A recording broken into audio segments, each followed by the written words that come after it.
And so for me, the issue really isn't about whether you should expect a lot or expect a little. It's really being about strategic in the way that you're expecting things. Are you expecting the sorts of things that the two of you, that this particular relationship can actually deliver? If so, then you should double down and expect those things and hope for greatness. And if you're expecting things that are implausible, then you're probably ill-advised to do so.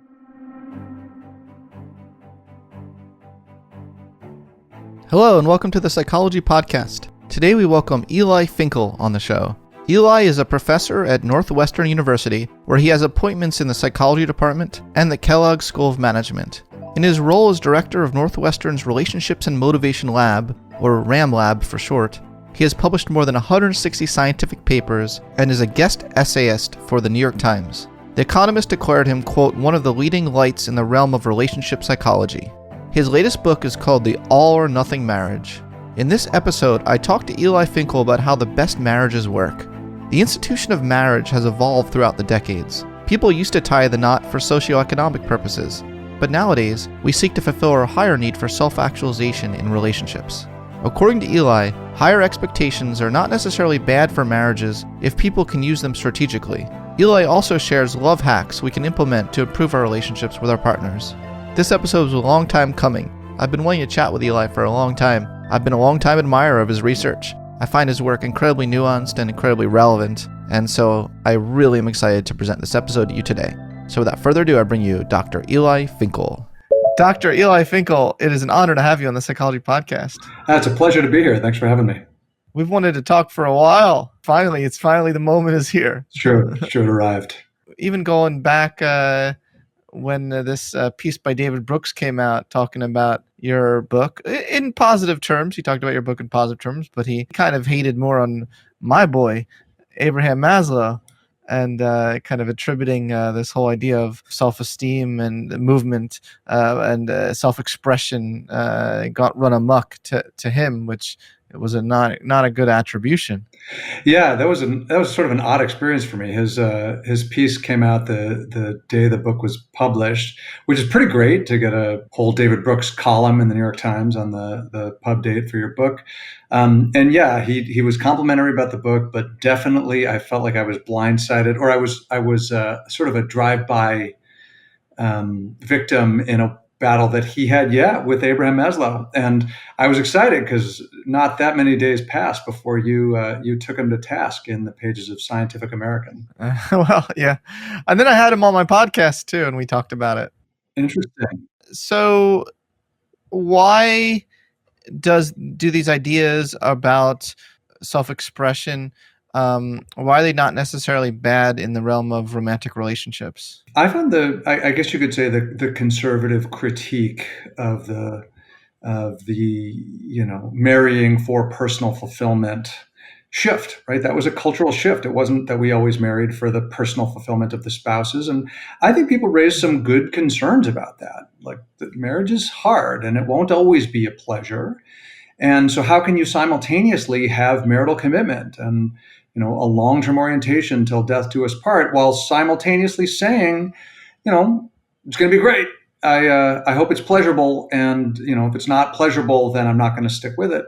And I actually spent a while trying to think about where I fell on that. And it was really this distinction between two different ways of living a sort of self-oriented life. And again, you've talked in your book, especially in Transcend, about whether that's the right way to conceptualize it. But Maslow for sure was talking about self-actualization in a real sense, focusing on bringing forth the self. And that's quite a different emphasis, quite a different perspective than you see from people who are talking about self-esteem and making sure that you're never having to make any compromises. And if you're not living, if you're not living according to your true self, you have to leave the marriage, right? There's, I think, a couple ways of thinking about this stuff. And so it took me a while to figure out how I thought about it. And it's pretty much the distinction between pleasure and self-esteem on one side and meaning and self-expression on the other. And insofar as we're focusing on meaning and self-expression, and insofar as we think that one of the ways that we can live a meaningful, fulfilling, authentic life is by building and sustaining long-term committed relationships, the tension between wanting to live in accord with yourself and also wanting to be committed to your marriage goes away. Wow, that's so interesting. My personal philosophy is that sort of like whatever works for two people in a relationship or 10 people in a relationship, there's such a thing as polyamory. It kind of whatever works for people. To me, that's my model of self-actualization, and I don't try to judge or say that there is one correct way. Because for some people, maybe just a relationship that's just full of lots of great sex is meaningful. Maybe that pleasure is meaningful for them. I just don't like to tell people how they should live their life or say that there's one best way. But there is science, and that is true. You've spent your whole career studying probabilities. You've spent your whole career studying, well, what tends to work. And I want to hear about all that. But I also really am interested in that individual differences piece, because that is my field is personality psychology. So how much do you put in these moderator variables in your studies and stuff, and look to see, oh, well, actually those introverts, they blew off the whole trend? Well, we certainly do. I'm certainly interested in when and for whom are certain approaches to marriage especially beneficial. So, for example, there's some interesting research out there now about, you brought up polyamory and non-monogamy, which is something that I deal with directly in the book. And there are certain people, individual differences, people higher in sociosexuality. I don't know if your listeners will be familiar with the term, but I know about yeah, that. you for sure, like the comfort with casual sex. And it looks like, perhaps not surprisingly, people who are higher in sociosexuality really benefit from opening up their relationship. So I'm entirely with you that there are these individual differences. In terms of whether there's a more versus a less healthy way to think about this, are you sort of in it for the pleasure of it, knowing full well that 60-year marriages don't tend to be unmitigated pleasure for every moment, right? There'll be some challenges there, versus sort of more self-actualization, meaning-based approaches. For me, I entirely agree with you about the individual differences there. The challenge for me, and really the sort of the crux of the book, is about calibrating your expectations to what you think the relationship can deliver. That is, who are you and who am I and who are we? And are the things I'm looking for from this relationship likely to be things that given our strengths, we're going to be able to deliver? And so I entirely agree with you that there's no rule that says we have to ask for self-actualization from our marriage. In fact, a fair bit of the time in the book, I'm talking about why it's a high-risk choice to do it. But I also talk about why those of us who are seeking that from our marriage, from our primary romantic partner, let's say, and able to achieve it, like have a relationship that's actually able to deliver that for the two of us, are almost certainly achieving a level of fulfillment in their marriage that was out of reach in an era before Maslow, in an era before people were even trying to achieve that sort of connection in their relationship. Yeah, you talk about Abraham Lincoln. Oh, yeah. Did I mention it now? Yeah. Sometimes I get confused between Maslow and Lincoln. Did I say the wrong name? No, you said Maslow now, but I'm just bringing that up because you talked about before Maslow, and my mind went to the sort of pragmatic love sort of view that you talk about in that historical period. So could you unpack that a little bit? Yeah, I mean, it's hard for us today, I think, to get our heads back into a pre-industrial mindset, to get ourselves back into a world where people regularly died in childbirth, giving birth, and sickness and plagues and droughts. Like, people regularly died of this stuff, and so I find it useful to think of an example. So Abraham Lincoln was born a couple hundred years ago, 1809, and he was born into a one-room dirt floor log cabin. He had an older sister, and then another sibling came along, but that one died. And when Abraham was 9, his mom died. And when he was still a teenager, his only remaining sibling died, giving birth to a stillborn kid. And I find that interesting because I think U.S. history is interesting, and I think Abraham Lincoln is interesting. But really, I find that useful for our purposes because it helps to illustrate just how precarious life was. And so I guess I would ask you and me, all of us, like, if you lived in a world where life was fragile at that level, you didn't sort of stroll by the Target to pick up all the food that you needed. Literally, your marriage was a primary means of achieving things like food, clothing, shelter, and so forth.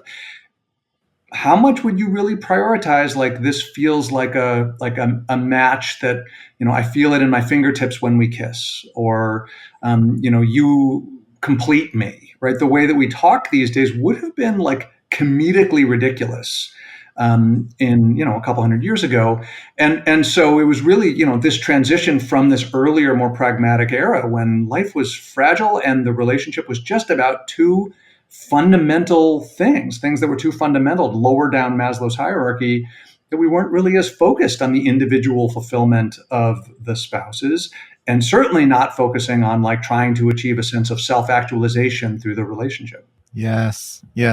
Are you familiar with my revised hierarchy of needs by Yeah. any chance? Yeah, well, the one you lay out in Transcend as well, right?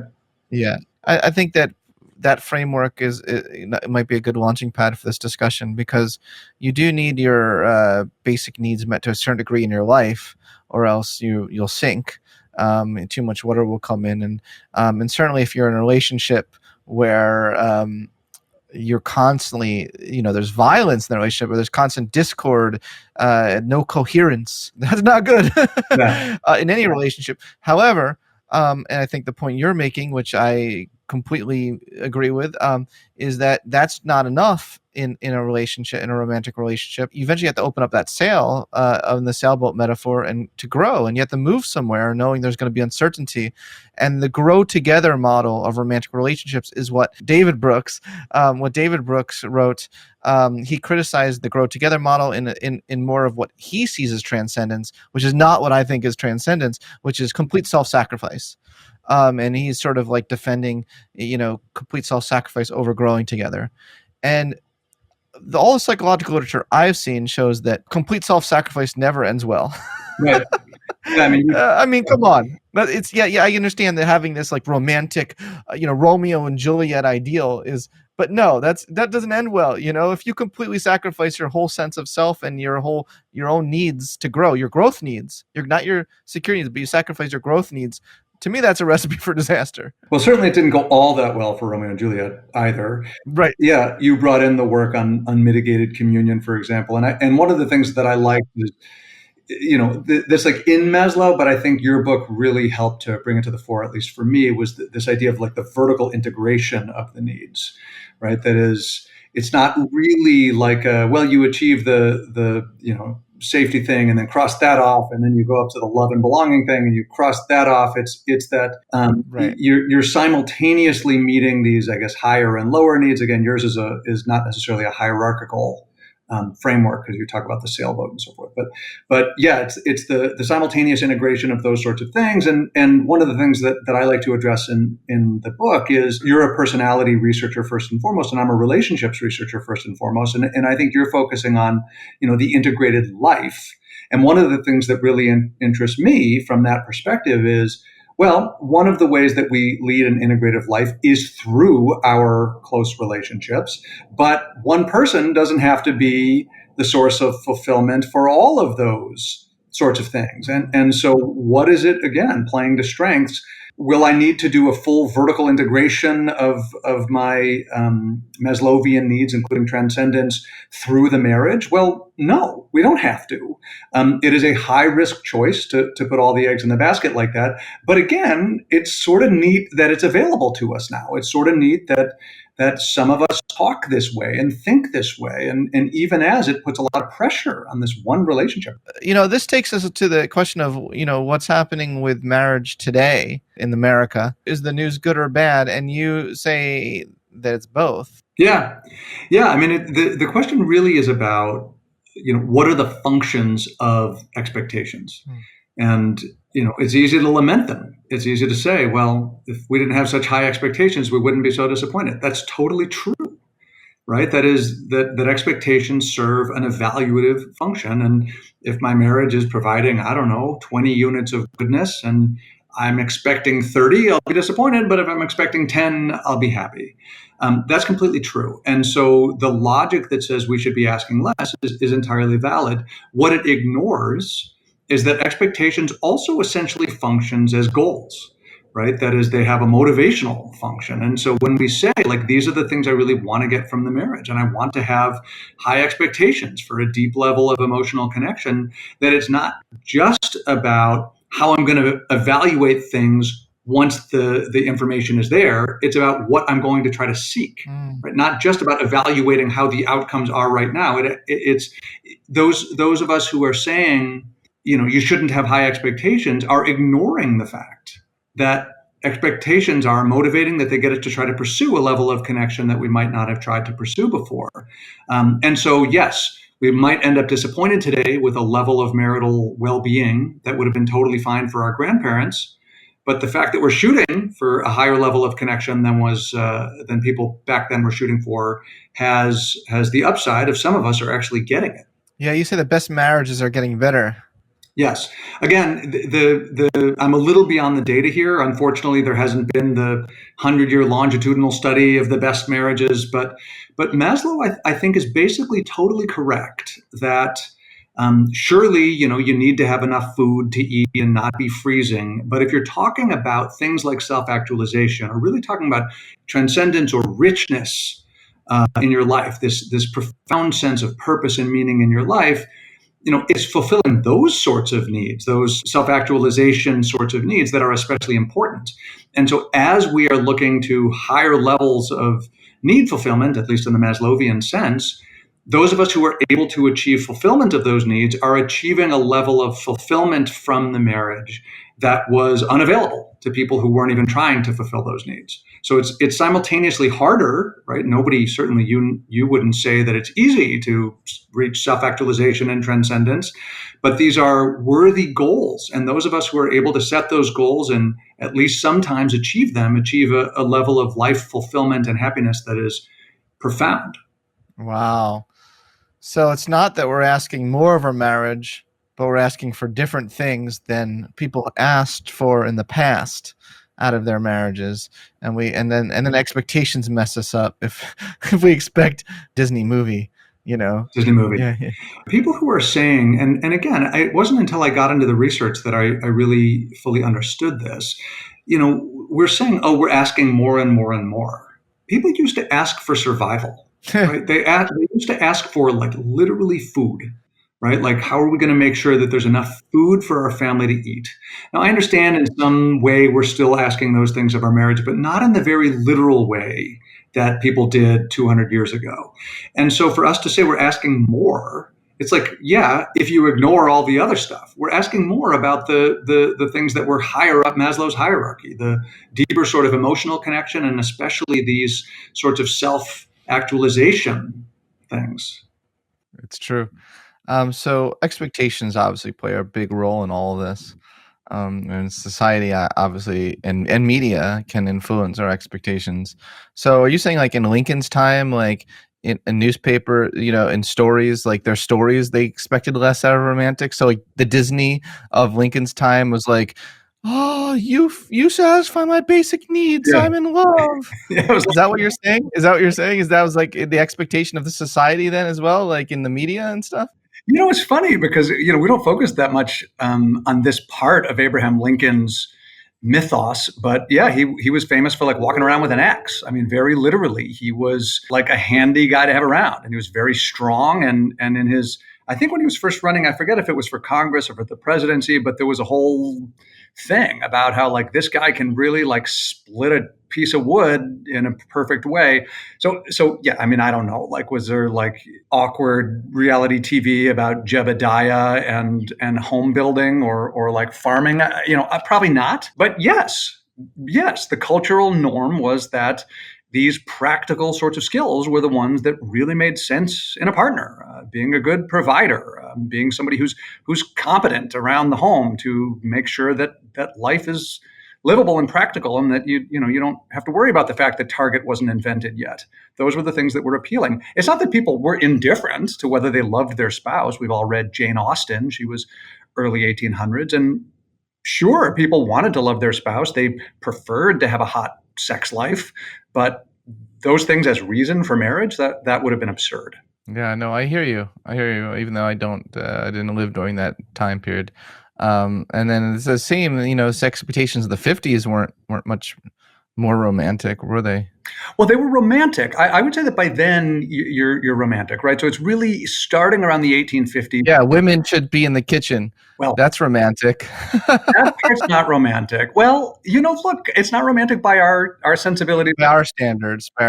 It's not like you can't tell a romance story about how she's tending the nest and he's earning the bread, and they come home and they have their moment and they love their kids. Like I do think that for a lot of people, they were very happy with that. And certainly the cultural narrative was that they had each little suburban home, they had carved out their little slice of heaven. And I think people thought like this is ideal and romantic. And the reason why I was saying that in some sense, I do think that era prized romance in marriage is that rather than focusing on the bottom part of Maslow's needs, these really practical, basic sorts of needs, there was a big emphasis on love and really like cherishing. The weird part is like you were supposed to love and cherish your spouse, but never had people lived such different lives. Like the men and women just had these radically gendered existences. I mean, that wasn't the case before when everybody worked around the home. Nobody kissed somebody goodbye to go to the office in 1800, or not many people did.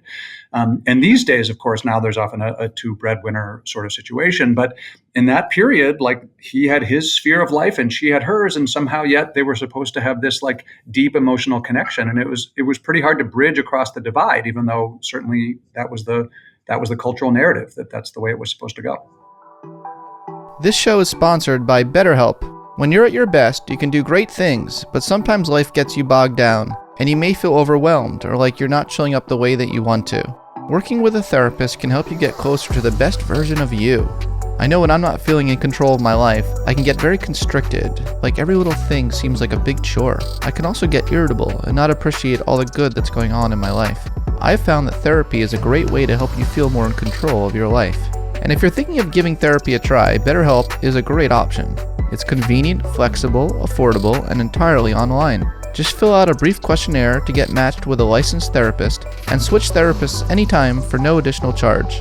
Personally, I find it really helpful having therapy with someone who can offer unconditional positive regard and who can give you insight into your own patterns of behavior and thinking and help you break free from the prison of your mind. If you want to live a more empowered life, therapy can get you there. Visit betterhelp.com/psychpodcast today to get 10% off your first month. That's BetterHelp, HELP.com/psychpodcast.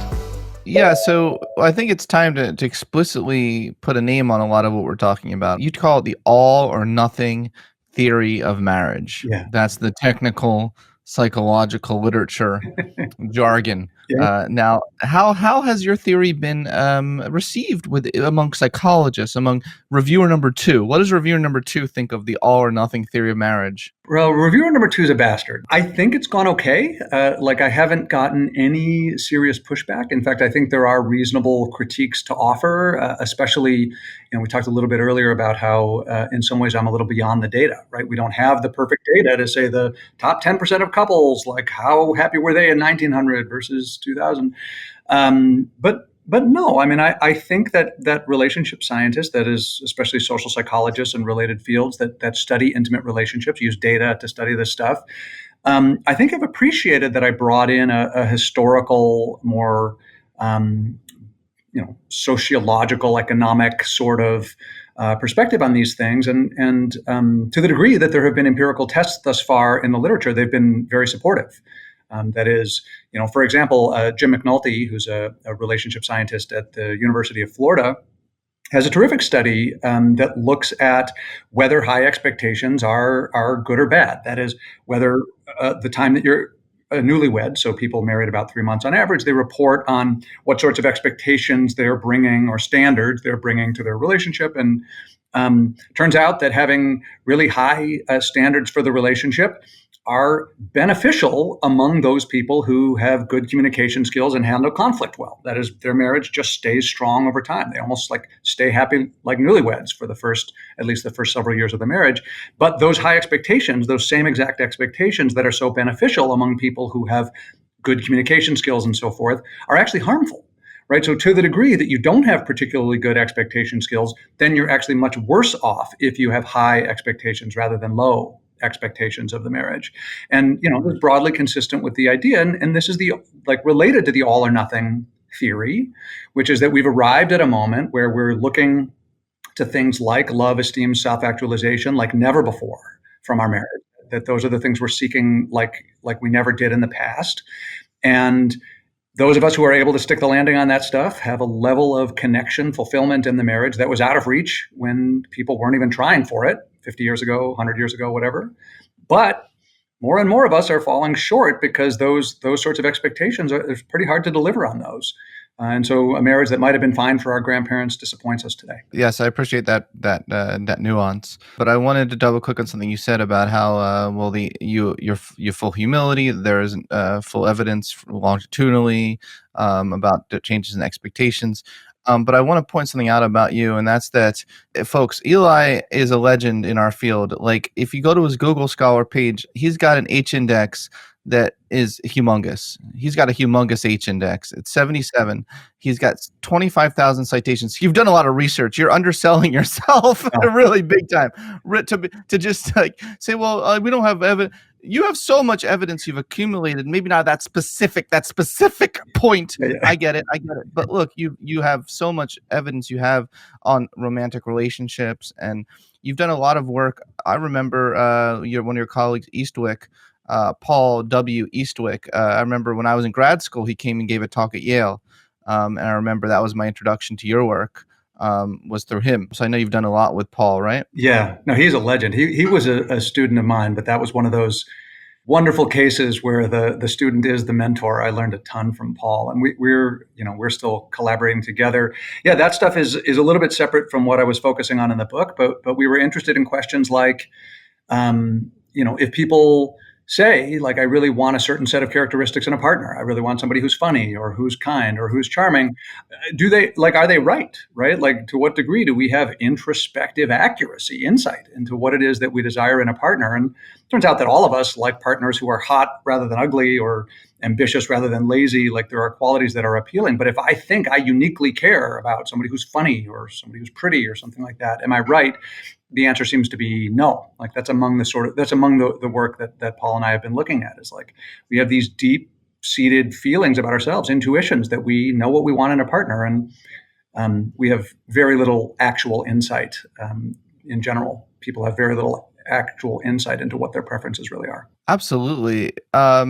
You have this great paper on mate evaluation theory that came out in Psychological Review, which is along those lines. Without getting too technical and nerdy, can you explain two different sources of variance that you found are important to tease apart from each other? Yeah, I'm delighted that you're asking about this. I mean, I'm a nerd. So. You are on top of it. I don't even think that paper's officially published yet. Again, Paul Eastwick was the lead author on this, and we collaborated with Samantha Joel on it. So, for a long time now, people have, Dave Kenny in particular, a name that I'm sure you're familiar with in his social relations model, they've talked about questions like, if Jeff has a crush on Jenny, why is that? And it turns out that there's like 3 statistically and conceptually independent reasons why that might be. It might be Jeff has a crush on all the girls. We're assuming a heterosexual case here. Jeff has a crush on all the girls. Could be all the boys have a crush on Jenny. So, right, the first one is it's something about Jeff. The second is it's something about Jenny. And then there's this third thing, which is what we think we're talking about, but may not be, which is the relationship. That is above and beyond Jeff's tendency to like dig the ladies, and above and beyond the like dude's tendency to dig Jenny, is there something special about the two of them together. And, that makes him especially interested in her relative to the other women and relative to how other men think about her. And so one of the things that we've done in our paper is we actually split that third thing, what Dave Kenny calls the relationship effect, right? This is what we think of as, chemistry. There's something unique about the two of us above and beyond who you are and who I am. And historically, that was just one thing. The relationship part was just one thing special between the two of us. But there's 2 versions of it. One is something that I think we could imagine gears aligning, right? Something stable about Scott and something stable about Jasmine. And you like, well, look at that. Oh, perfect. Right? Or look at that, not working, right? That's something that's about you and about her. Or if you wanted to think about it, somebody who's high in attachment avoidance with somebody who's dispositionally nurturing, right? Like that's the gear alignment. Or anxious. Research shows that pairing stays together a long time. An avoidant man with an anxious woman. That's kind of a bummer because it's hard to imagine that they're that happy in that dynamic, but it's serving some function for them. It's actually interesting in terms of your, vertical integration of the Maslowian perspectives. It's probably serving one of what Maslow would think of as lower level stability sorts of functions rather than like expansive sorts of functions. But anyway, so that's one way of thinking about it. But there's a totally different way of thinking about it, which is that what's happening in the relationship is irreducible to you and to me. That there's nothing that we could know in advance about like who Scott is and who Jasmine is that would make us know whether you are going to be more versus less compatible. That it is something that emerges in the context of the relationship. And one of the things that I'm working on right now that I'm especially excited about, it's a follow-up to that meta evaluation theory paper, is this idea that relationships have their own cultures in a very literal sense. We have our own in-jokes, we have our own languages, all sorts of things that would be meaningless or at least difficult to fully understand from the outside. And it's that thing, that part of relationship variance. If the first is the gear alignment and the second is, no, we built a culture so that the jokes that we tell aren't about you versus me. They're about the experiences we've had together and how we've made sense of them as a pair that tends to serve as a particularly powerful glue to hold us together, make us feel connected, give us this sense of joy and pleasure together. Now we have this special code language that only the two of us can use when one of us is feeling amorous and trying to figure out if sexy time's going to happen. These things aren't really about him and her or him and him or whatever. It's really about the culture that has emerged in the relationship itself. So that's one of the things we're really excited about these days. I'm excited by this paper too. I've long said on Twitter that these kind of things emerge from prolonged interactions between people, that the hotness, 1 or 10, hot or not, can change substantially your perceptions of that person. That's right. Based on actually talking to them over time. Paul Eastwick actually has that finding. Sorry to interject there, but he and a student of his named Lucy Hunt, they have cool studies that look at the amount of consensus that people have. Like, is this person hot? Is that right. hot? Is this other person hot? And it turns out that if you don't know the people, then there's pretty good consensus on who's hot or who's not. Like, we can agree that Brad Pitt is hot and that some other guy might not be hot. But as you get to know people better and you say, like, now 5 people rate how hot somebody is, now there's very little consensus about it. It looks like literally ratings of things like how physically attractive somebody is are heavily dependent on your experiences with that person. Absolutely. I wrote an article for The Greater Good, summarizing some of that research. It's called "Is Kindness Physically Attractive?" If anyone wants to read my article. In the abstract to your paper, you say, we address a puzzle by suggesting that repeated interaction causes the target-specific lens to expand. What is it about academic language that's so unsexy? Like mate evaluation theory. Like that doesn't make you want to have sex with that theory. I think, well, oh boy, yeah, I've never tried, but I'm intrigued now. You might be better qualified to judge this than I am. You have a great ability to speak with the general public about sophisticated ideas, including in Transcend. I remember one time there was this like disc jockey in like one of those shock jocks in the Chicago area named Jonathan Brandmeier, Johnny B. That's like 20 years ago or something. But I remember he was excited by something that I had done, I don't know, 15, 20 years ago, like when I first became a professor. And he had me on his show. And I think he thought I had something to plug, like something I was trying to sell. And so he was at the end of the session, like we had a good time. Like we're just sort of, shooting the shit. And at the end, he said, well, the new article is called, and he read it, and it was something technical, and then it had a long subtitle that was just as technical. And I think he said something like, what the hell?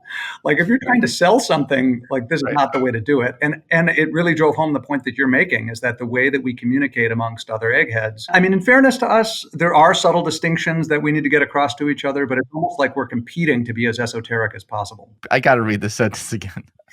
Repeated interaction causes the target-specific lens to expand.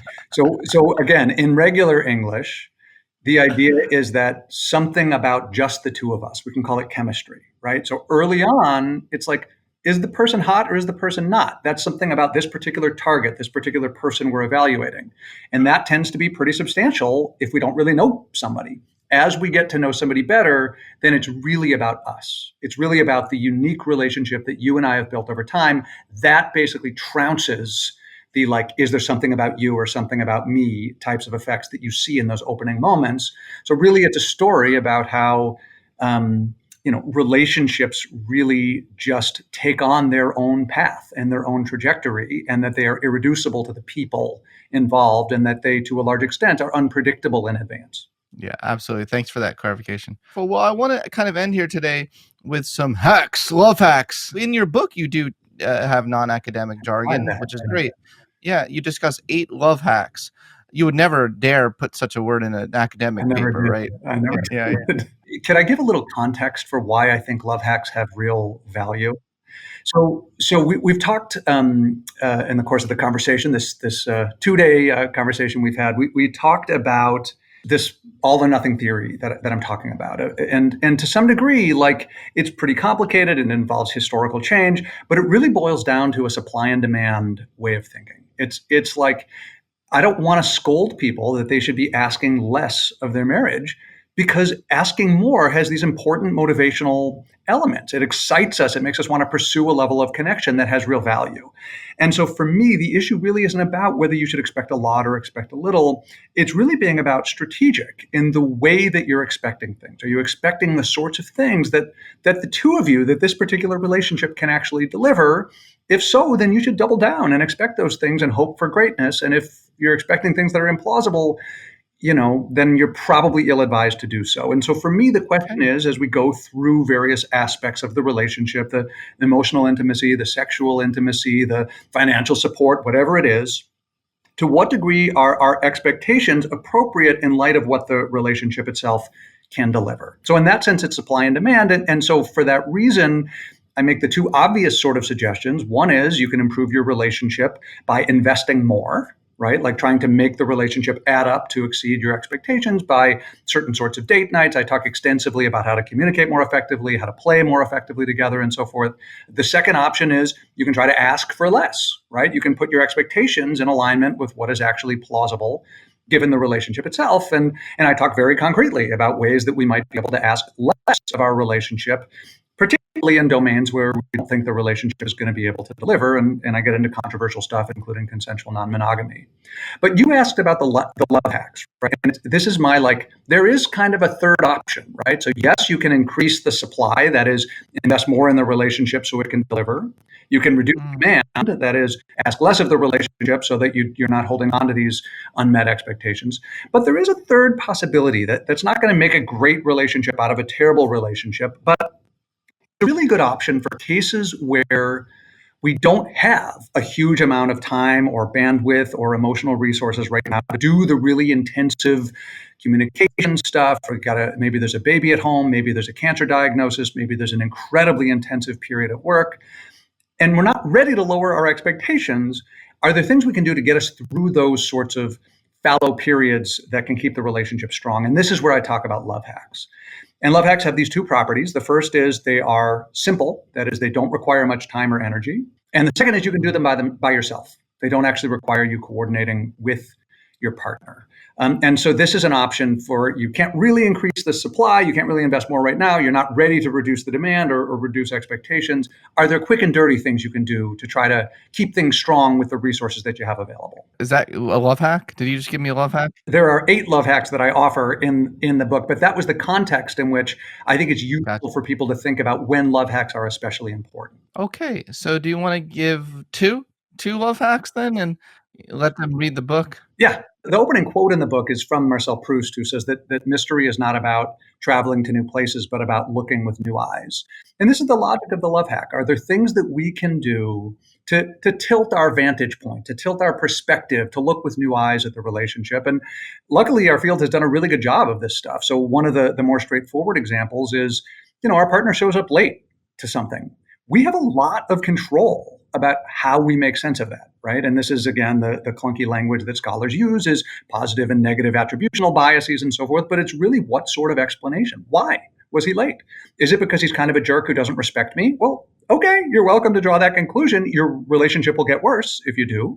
Or is it he's been distracted lately because he's working on important stuff, but I know that he loves me and he didn't mean to hurt me?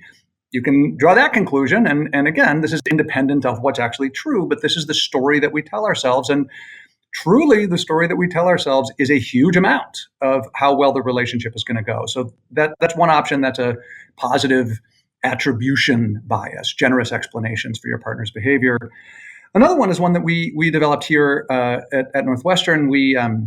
This is the idea of adopting a generous third-party perspective about conflict. And what we did is we recruited 120 married couples from the Chicago area. We asked all of them over the course of 2 years, 7 times over the course of 2 years, to write about the biggest conflict in their relationship. And then in the second year, we randomly assigned half of them to try to think, not only write about that conflict, which everybody's been doing, but now write about it also from the perspective of a neutral third party who wants the best for everybody. This could be a parent, this could be a friend, whoever it is that wants you guys to succeed. And then what we did is we had people do that for 7 minutes, 3 times in the course of the second year of the relationship. So 3 times over the year, so it's 21 minutes of writing.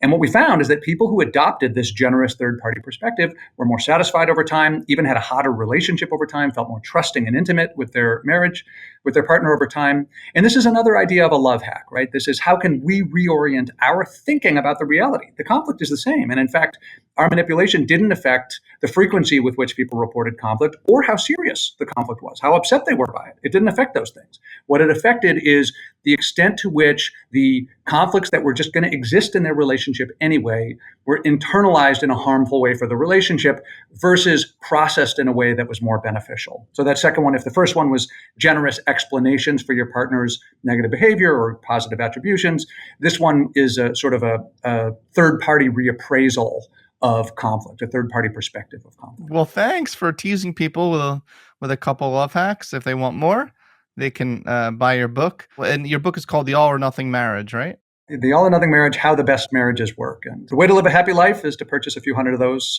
each listener. So enjoy. Well, I'm so glad we finally wrapped this one up. Yeah. We've been trying to do this for a while, and then we had some technical difficulties yesterday. Yeah. Thank you so much, and for all the great work you've contributed to the field of psychology. I mean, you've published a lot of very important papers in our field. Thanks for saying that, and thank you for having me, and thanks for all the work you do, not only in the field, but for giving psychology away to the broader public. It's a huge service. Thank you.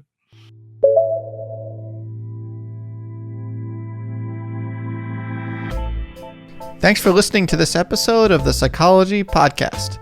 If you'd like to react in some way to something you heard, I encourage you to join in the discussion at thepsychologypodcast.com or on our YouTube page, The Psychology Podcast. We also put up some videos of some episodes on our YouTube page as well, so you'll want to check that out. Thanks for being such a great supporter of the show, and tune in next time for more on the mind, brain, behavior, and creativity.